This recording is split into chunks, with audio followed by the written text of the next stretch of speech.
Hola, soy Juan Jacobo Vargas, director nacional de la línea de acuacultura de Grupo Bios Nutrición Animal con sus marcas Contegral y Finca. Gracias por estar conectados con nosotros en sintonía con el campo, un espacio que se ha diseñado para reforzar y ampliar los conocimientos técnicos, administrativos, financieros y comerciales del sector agropecuario nacional y sobre todo de la acuacultura. En el episodio de hoy hablaremos del contexto nacional y de las proyecciones de la industria para el futuro. Hoy tenemos a una gran invitada que es Sara Patricia Bonilla. Sara, muchas gracias por estar con nosotros. Sara es consultora para las Naciones Unidas del Desarrollo Industrial, es especialista en sostenibilidad para Redfish y es directora ejecutiva de AgroQuality Group. Sara, nada, este es tu espacio. Muchas gracias por estar con nosotros. No, a ti, Juan Jacobo, muchísimas gracias por vincularme a este importante episodio, pues al Grupo Bios Nutrición Animal con sus líneas de Contegral y Finca. Vale.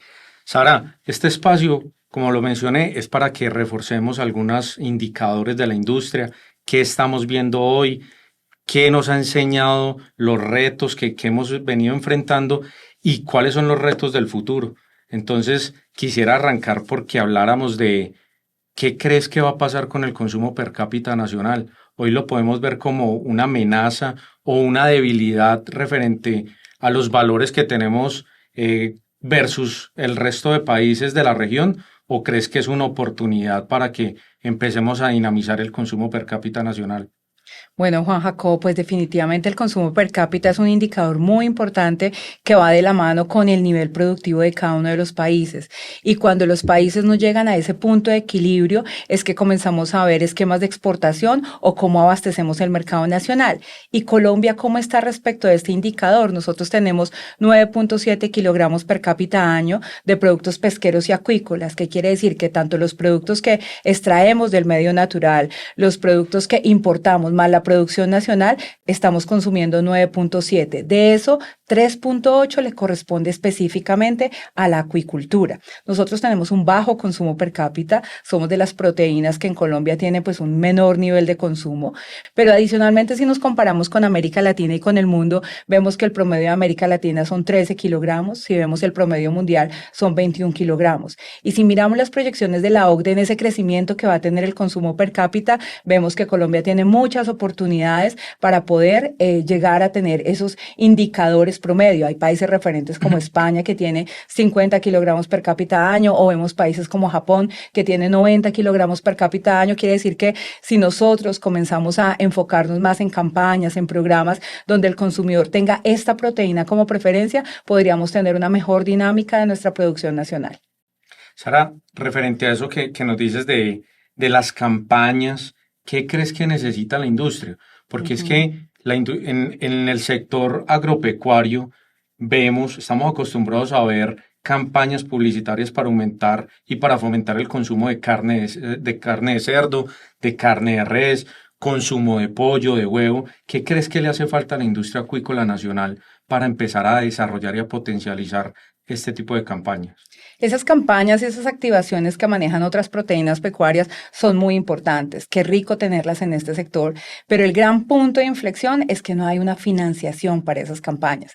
¿Por qué? Porque no tenemos un fondo parafiscal como lo tienen el resto de las proteínas. Los fondos parafiscales que creó la Ley 100 del 93 dice que es un recurso de los productores para los productores.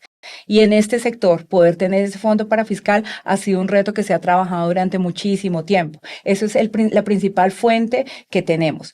El reto principal, poder obtener un fondo parafiscal sería lo ideal, pero ahí tenemos puntos críticos y es cómo separamos del mercado un producto que es de la pesca, cuál de la acuicultura y cuál es un importado. Cuando no tenemos esas diferenciaciones, captar la cuota para el fomento de la acuicultura, pues es un tema un poco complejo, pero sería una fuente importante de financiación. No quiere decir que instituciones como nuestra Autoridad Nacional de Acuicultura y Pesca haya destinado unos recursos y hacemos unas campañas muy focalizadas hacia Semana Santa, que es donde más vemos movimiento de pronto de los temas, pero lograr tener una cohesión con diferentes actores público-privados, tal vez con cooperación internacional, podríamos ver cómo llegar más al consumidor a poder inferir en sus consumos, en las alternativas que puede tener desde esta proteína. Pero realmente el punto clave es la financiación de esas campañas.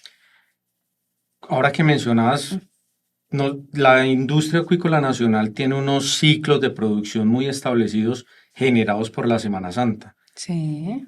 ¿Qué podemos hacer para que eso cambie? Porque lo que necesitamos es que aumente el consumo, pero aumente durante todo el año de una manera equilibrada y no generar esa dependencia de Semana Santa, que a pesar de que culturalmente impulsa el consumo, pues nos genera un tema que en realidad los que hoy en día están consumiendo productos acuícolas y pesqueros son los adultos mayores. Lo que yo he podido ver es que los niños, los jóvenes, no tienen una tendencia hacia el consumo de pescado y solo se enfoca en semanas de Cuaresma o la Semana Santa puntualmente. Sí, poderle comunicar al público en general las bondades del consumo de los productos pesqueros y acuícolas es un reto dentro de esta campaña. Nos hemos focalizado en Semana Santa. ¿Por qué? Porque ha sido tradicionalmente la época de consumo de pescado, donde culturalmente ya no necesitamos que una campaña nos lo diga, sino ya sabemos que es de las épocas de mayor consumo. ¿Cómo sacar de esa Semana Santa un consumo durante todo el año? Tiene mucho que ver cómo le vamos a comunicar eso al público, porque si vemos, hay algunos mitos alrededor de la industria y son mitos que debemos trabajar. Por ejemplo, los costos de la proteína. Normalmente asumimos que son productos suntuosos, que son productos costosos, y si uno mira el valor del gramo comparado con otras proteínas, a veces es mucho más económico el tema del pescado, pero en el consumidor nacional vemos que dice, no, comer pescado eso es casi que imposible, o no me alcanza, o camarones, y tenemos ahí muchas variables que influyen como temas de fraude alimentario, que tienen mucho que ver con, por ejemplo, el glaseado de un producto, es el hielo que yo le pongo a un producto. Cuando una persona compra el producto, lo maneja en su casa y se da cuenta que lo vio de este tamaño y después se le reduce en el sartén, pues se siente engañado y dice, no, es el agua a precio de pescado más costosa que he tenido en mi casa, y no vuelve a repetir la compra. Entonces, ahí hay un tema de prácticas, de regulaciones, de controlar el producto, pero también de las bondades del mismo. Porque si vemos, pues Colombia tiene una línea muy importante de exportación de productos de la acuacultura, y cuando uno se pregunta, nuestros clientes, ¿por qué consumen el producto? ¿Qué tienen esos clientes que pudiésemos traer, por ejemplo, a Colombia? Son las variables que tenemos de calidad y de inocuidad, los esquemas de sostenibilidad. Hay indicadores que en Colombia no le damos el valor que es, pero que definitivamente sí podrían ser una variable de compra. Ejemplo, huella hídrica. La huella hídrica es un tema donde nuestras nuevas generaciones están pensando mucho en qué estamos dejándole al planeta, cómo preservar más el recurso hídrico y demás. Y ahí vemos que huella hídrica es un indicador clave, donde los europeos en especial lo están tomando como preferencia de compra. ¿Qué significa la huella hídrica? Y es, si yo tengo en un plato un filete de 350 gramos de carne bovina, su huella hídrica son 14.000 litros de agua. En huella azul, huella verde, huella gris. ¿Qué quiere decir? Toda el agua que yo utilicé en la cadena productiva primaria para colocar ese producto. Si vemos el mismo filete, por ejemplo, en carne de cerdo, pues vemos que ahí hay 12.000 litros de agua. Si vemos el mismo en carne avícola, vemos 8.000 litros de agua. Pero si lo vemos en pescado, tenemos un indicador de 4.000 a 6.000 litros de agua. Entonces, ¿qué quiere decir esto? Que de las proteínas que deja una mejor huella, menor huella y mejor huella en el planeta es el pescado. Entonces, puede ser que a mí me encante la carne bovina, pero si yo también tengo un discurso en mi diario vivir donde la sostenibilidad me importa, muy fácilmente yo puedo cambiar un trozo de carne bovina por pescado porque tengo una responsabilidad con el planeta. Esa es la forma como materializamos esos indicadores de sostenibilidad. Eso lo hacen muy bien los europeos, los americanos. Nosotros aún tenemos ese reto. Lo mismo pasa con la huella de carbono, lo mismo pasa con temas de salario digno. O sea, hay muchos indicadores de sostenibilidad donde terminan siendo una variable de compra. Entonces, si lográsemos posicionar eso mismo que se está dando en el mundo acá, pues es importante.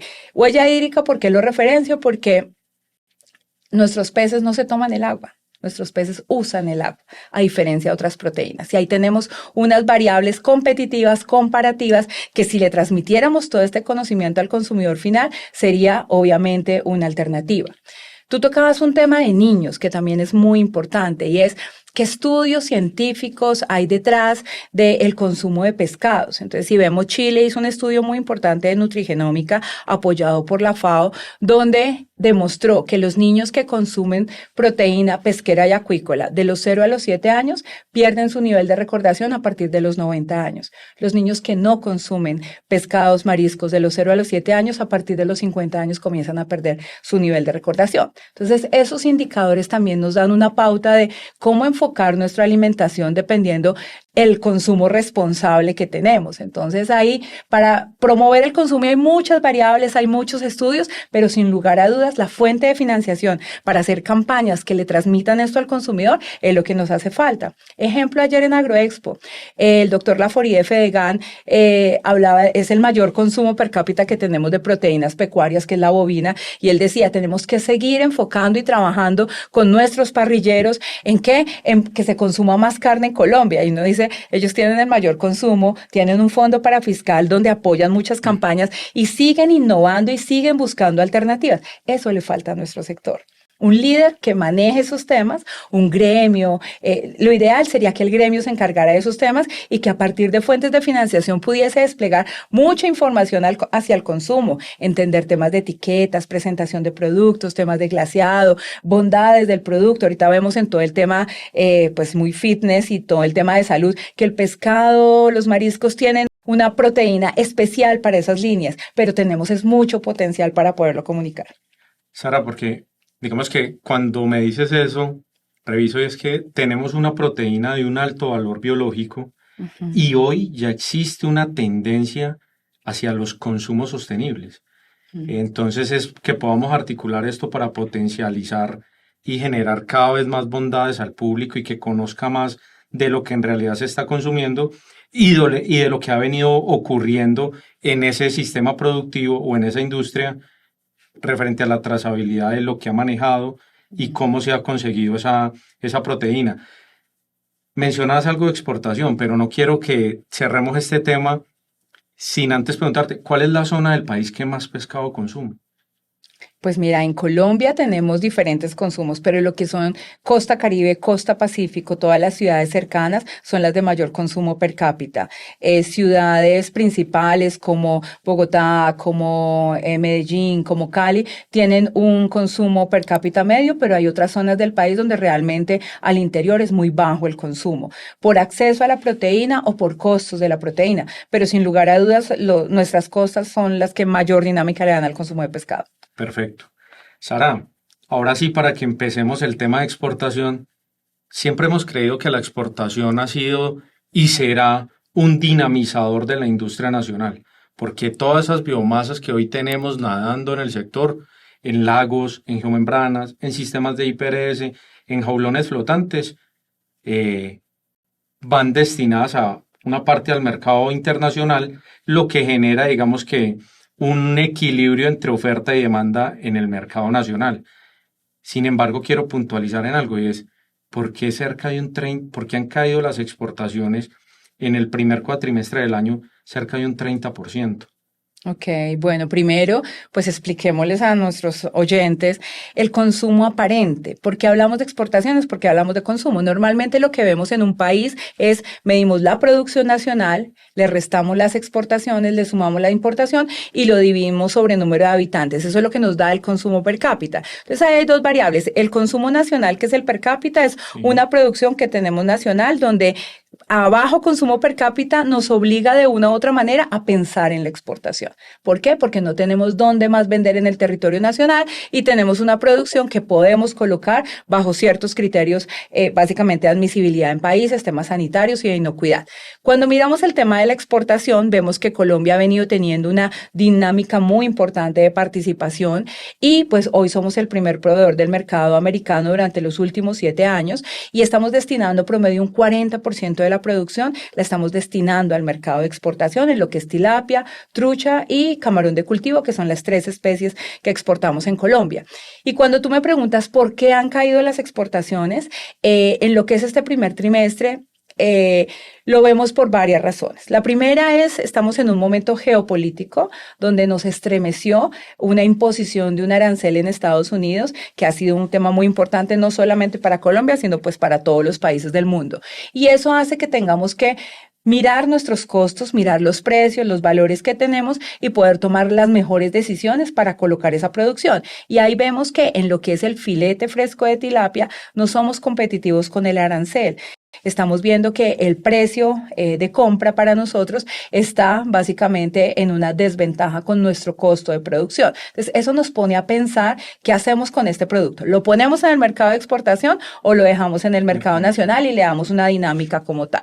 Entonces, una de las principales variables para que hayan caído es estremecer el mercado de Estados Unidos, donde Colombia está concentrado un 94% en este mercado. Entonces, lo que diga Estados Unidos para nosotros es una variable muy importante de tomar decisiones. Y eso pasó en este primer trimestre en toma de decisiones. Pero adicionalmente tenemos una variable técnica, y es que venimos de una emergencia sanitaria. Yo creo que la primera declarada en este sector que ha sido una variable importante para toma de decisiones. Esta emergencia sanitaria nos dejó varias mortalidades el año pasado. Nos dejó unos esquemas debilitados, dejó empresas con unas menores oportunidades de inversión en ciclos productivos y demás, y eso lo que nos da es una menor oferta para el mercado de exportación. El mercado de exportación tiene unos requerimientos muy específicos, que son certificaciones voluntarias como tal. Ahí no encontramos que todos los 36.300 productores en Colombia tengan esas certificaciones. Los pocos que les tienen son los únicos que pueden ir a la exportación, y ellos han tenido una dinámica de menor producción por estas variables básicamente sanitarias.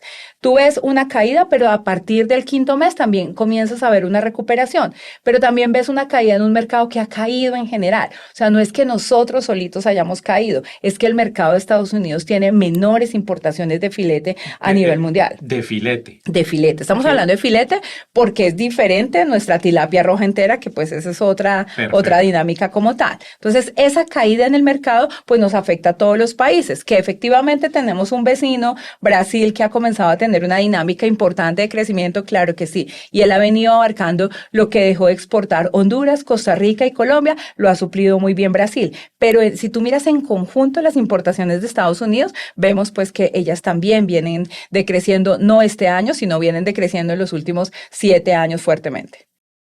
Sara, pero estábamos hablando de filete. Cuéntame un poco de algo con lo que creemos que puede ser la proyección real de la industria en los próximos años, que es la producción y exportación de tilapia roja entera.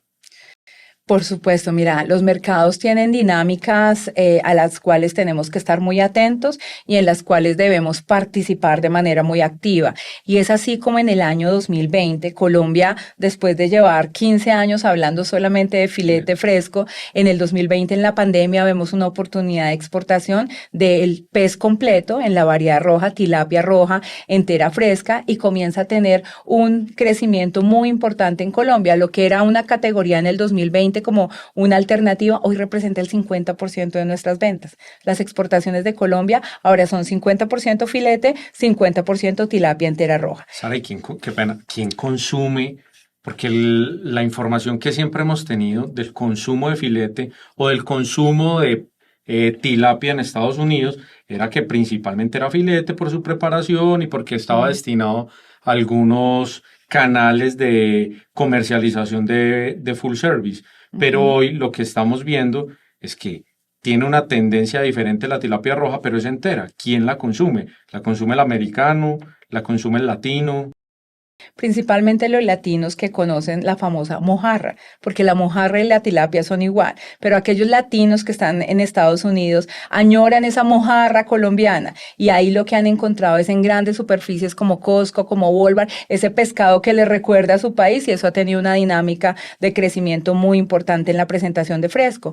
Incluso también podríamos hablar de una sustitución de otro producto muy apetecido por el consumidor. El pargo rojo cada vez es más escaso en el mercado, y que se visualiza en los supermercados, que la tilapia roja es una especie muy parecida al pargo, obviamente son dos especies diferentes, pero eso hace que el consumidor diga, oiga, me interesa este producto, lo voy a consumir, y han encontrado un muy buen producto colombiano, y de por sí en la región, en América Latina, somos los únicos que producimos tilapia roja para exportación. Es que en realidad Colombia es el país con mayor capacidad productiva de tilapia roja, donde cuenta con ventajas comparativas y competitivas, adicional a la experiencia que ya tiene de los retos sanitarios, porque la tilapia roja tiene unos retos diferenciales a los de la tilapia nilótica.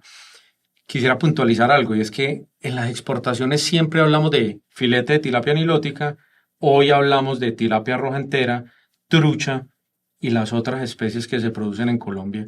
¿Qué proyección tenemos para pensar en exportar especies nativas, especies como la cachama? Pues mira, tenemos recientemente en temas de política pública, tenemos recientemente la elaboración del Plan de Ordenamiento Productivo, que lo hizo la UPRA, que es el brazo técnico del Ministerio de Agricultura y Desarrollo Rural, y proyecta los próximos 20 años de esta industria. Vale la pena revisar ese documento porque está muy enfocado en tilapia, en trucha, cachama y camarón de cultivo, que son las especies de mayor dinámica en Colombia. Y con respecto a la cachama, que lo puntualizas, lo que vemos en los próximos 20 años es comenzar una exportación de cachama a mercados pues específicos, y la idea es que en los próximos 20 años podamos destinar 20.000 toneladas de la producción nacional a la exportación.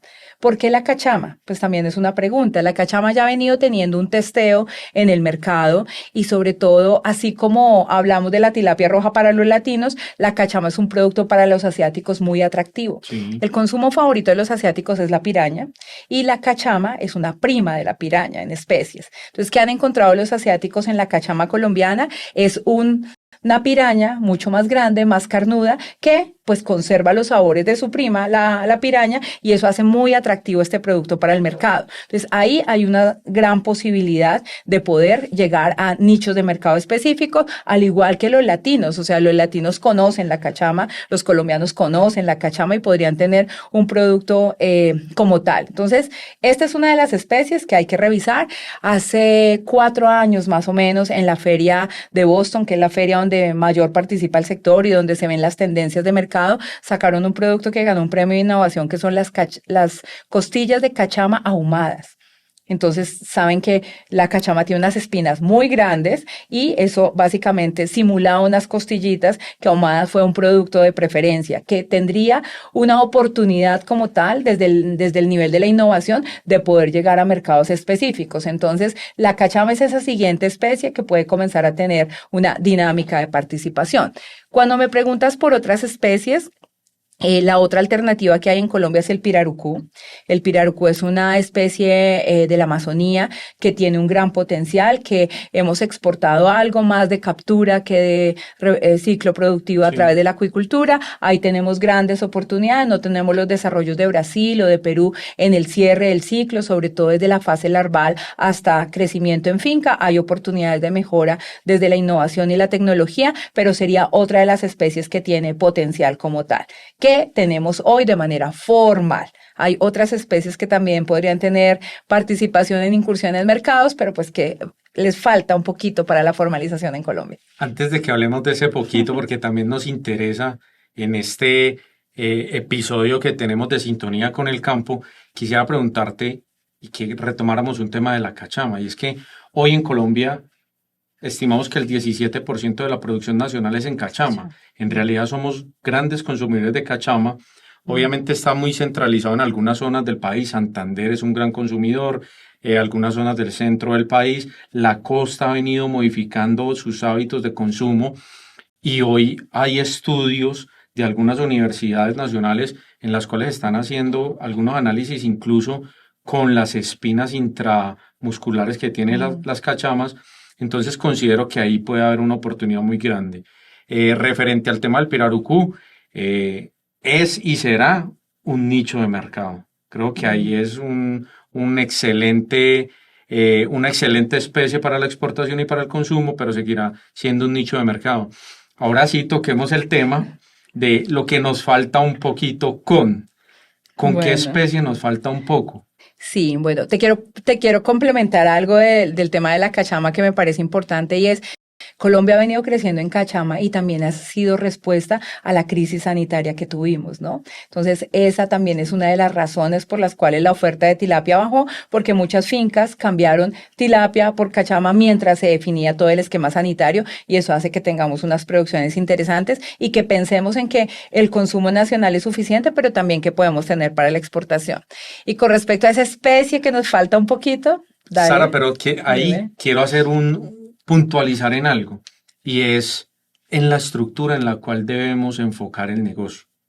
Ujú. Hoy contamos con un equipo técnico que está en campo, que está en todas las regiones del país, y derivado de la contingencia sanitaria que hemos venido viviendo desde hace 2 años aproximadamente, muchos productores del país decidieron o parar su producción o migrar a otras especies. Mm.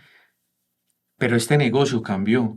Este negocio tiene que verse como un negocio integral, y no simplemente pasar de la tilapia a la cachama fue la solución, porque en algunas zonas del país no hay consumo de cachama, Tal cual. y lo que vimos fue de productores que tenían altas biomasas de un producto que no tenía salida y que no Los se mercados conocía, locales. digamos, su dinámica de comercialización. Al final terminaron perdiendo. Entonces lo que buscamos es que se tomen decisiones de manera estructurada, no solo en lo productivo, no solo en lo administrativo, sino también en el enfoque en el mercado que debemos tener, qué producir, cómo venderlo, cuánto nos va a costar. Entonces quería puntualizar en eso. Perfecto, Ahora así sí, es. creo que es importante para todos que Sara nos cuente un poquito de estas especies que hoy no están autorizadas para producirse en Colombia, pero que tienen un potencial interesante. Bueno, pues esta gran especie es nuestro famoso Pangasius basa. Ha sido una especie que ha tenido una dinámica en el territorio nacional. Hace 15 años venimos hablando de pangasius. Creo que ha sido un tiempo suficiente para demostrar que es una especie que es competitiva en producción nacional, que es una especie que no ha logrado tener esa matriz de evaluación de riesgos de las entidades ambientales para aceptar la introducción a Colombia, a pesar de que está.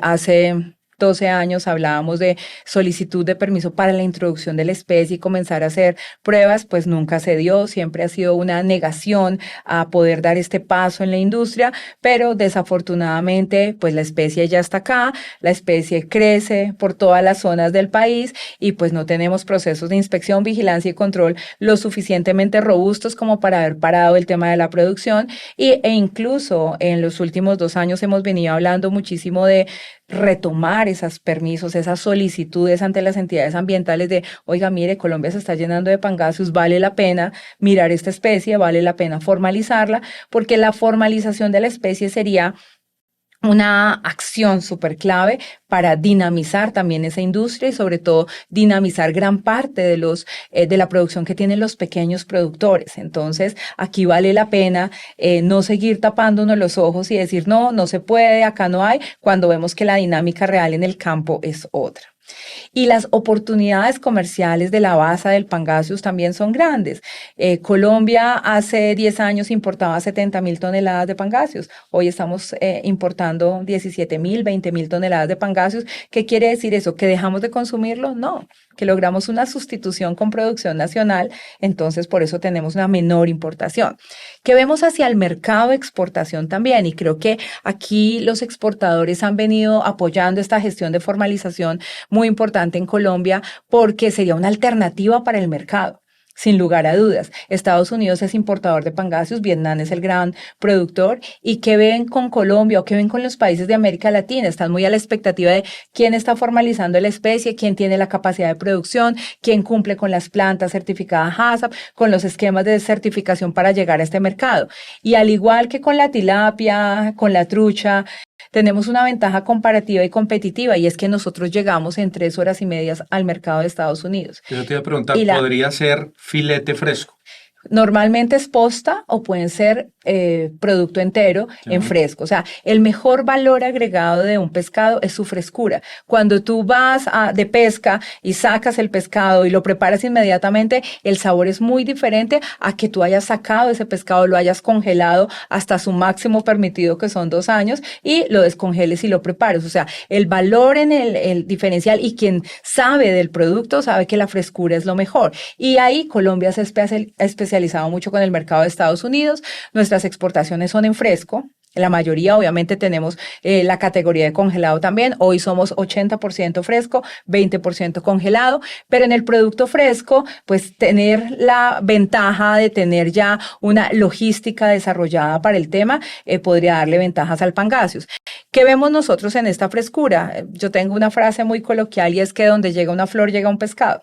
¿Por qué? Porque Colombia es un gran exportador de flores, pero Colombia tiene una logística en aviones para las flores. ¿Y qué problema tienen las flores? Que siempre necesitan peso en el avión, y eso se le da muy bien prendas de vestir y pescados. Entonces, por eso podemos subir en un avión donde vaya flores, pescados sin ningún problema. Entonces, ahí el tema del Pangasius podría ser una nueva categoría donde Estados Unidos estaría en la disposición de hacer esa importación, pero primero necesitamos formalizar el cultivo para poder tener los permisos y poder sacar la especie. En este momento no podríamos exportar absolutamente nada.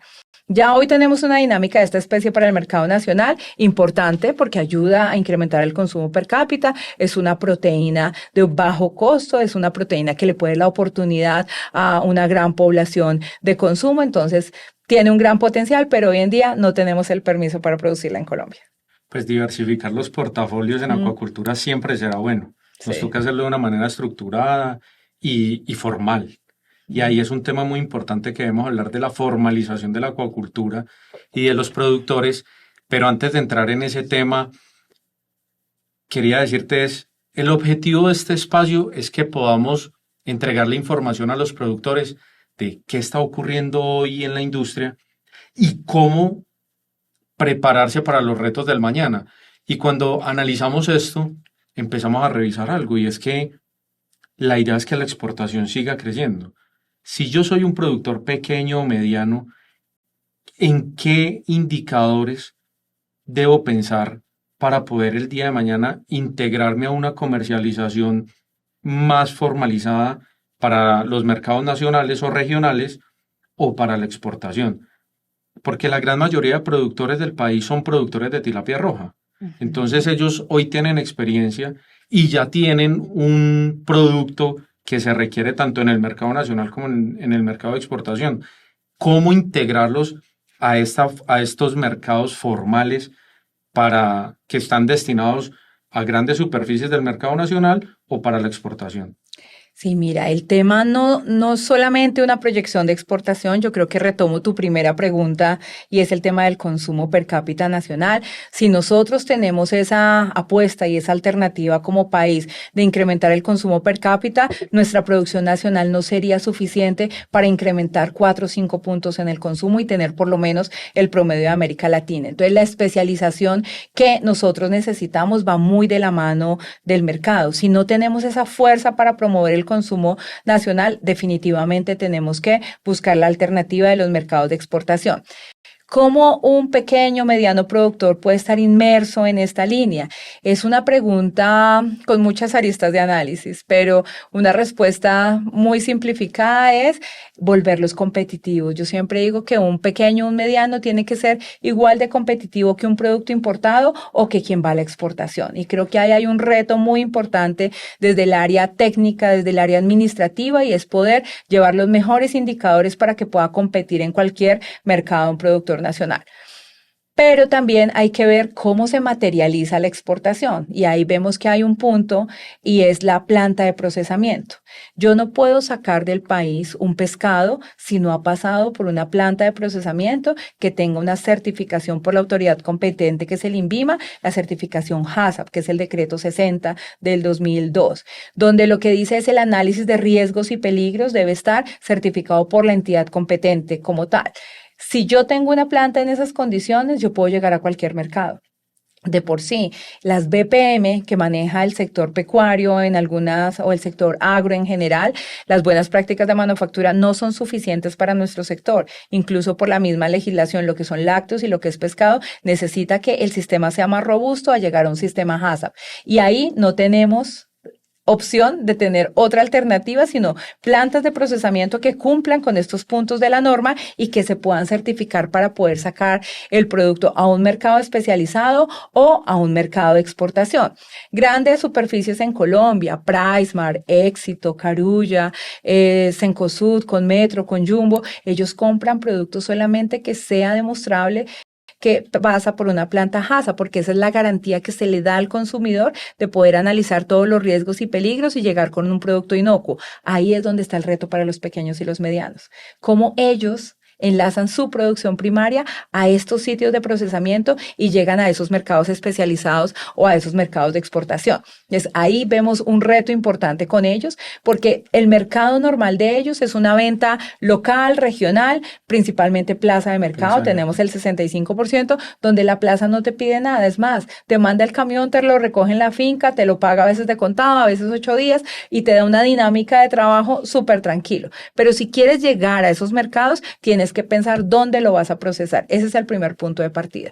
El segundo ya es qué me piden los mercados. Y cuando veo que me piden los mercados, estamos hablando de certificaciones voluntarias, certificaciones como BAP, como ASC, como Global Gap, como otro tipo de certificaciones que el mercado cada vez va exigiendo, y es qué capacidad tengo yo como pequeño, mediano productor de empoderar un paquete tecnológico para poder salir con un sello que adicionalmente tiene un costo. Y lo más grave todavía es que el mercado no me paga un valor diferencial porque lo tenga, simplemente me da un acceso a mercado. Entonces ahí los pequeños y medianos tienen grandes retos de incursionar en estos esquemas, necesitan un apoyo como tal. ¿Para qué? Para poder ser igual de competitivos que una producción que va al mercado de exportación. En el tema de exportación, durante muchos años hemos visto que lo que se exportaba era tilapia nilótica y los productores nacionales en general, digamos que no la producían. Uno, porque hace algunos años no tenía ese hábito de consumo que hoy se ha venido desarrollando y dinamizando, pero también porque eh, la salida del producto, la comercialización de la tilapia nilótica era mucho más compleja. Hoy estamos hablando de un negocio de exportación de tilapia roja que gran parte de los productores la tienen, conocen cómo es producirla, entonces no es descabellado pensar en que puedan articularse a un proceso de exportación. No tienen que hacer una exportación directa, sino prepararse, certificarse y sobre todo formalizarse para poder llegar a ser parte de estos mercados internacionales. Claro, mira, los exportadores hoy en día han llegado a su punto máximo de sus permisos. ¿Y cómo sigue incrementándose la exportación en Colombia? Ellos comienzan a hacer programas de desarrollo de proveedores, y es comenzar a vislumbrar en la producción nacional quién más puede estar en el mismo programa de calidad, de tal manera que aumente la oferta exportable. Como sabemos, nuestros permisos, de acuerdo a los permisos ambientales, a los litros por segundo de agua que nos dé, eso nos da una producción en un espejo de agua específico que nos dice tantas toneladas de su permiso. Entonces ahí es cuando esas toneladas comienzan a sumar a la exportación si cumplen los mismos requisitos, pero normalmente los exportadores hacen un desarrollo de proveedores para poder agrupar cada vez más a pequeños y medianos en ese aumento de oferta exportable. Con todo esto que me dices, definitivamente me queda la claridad de que lo que hoy necesita la industria y el productor no es solo pensar en los peces y en la producción, sino en cómo desarrollar nuevas alternativas que nos lleven a ser parte de estas oportunidades de negocio.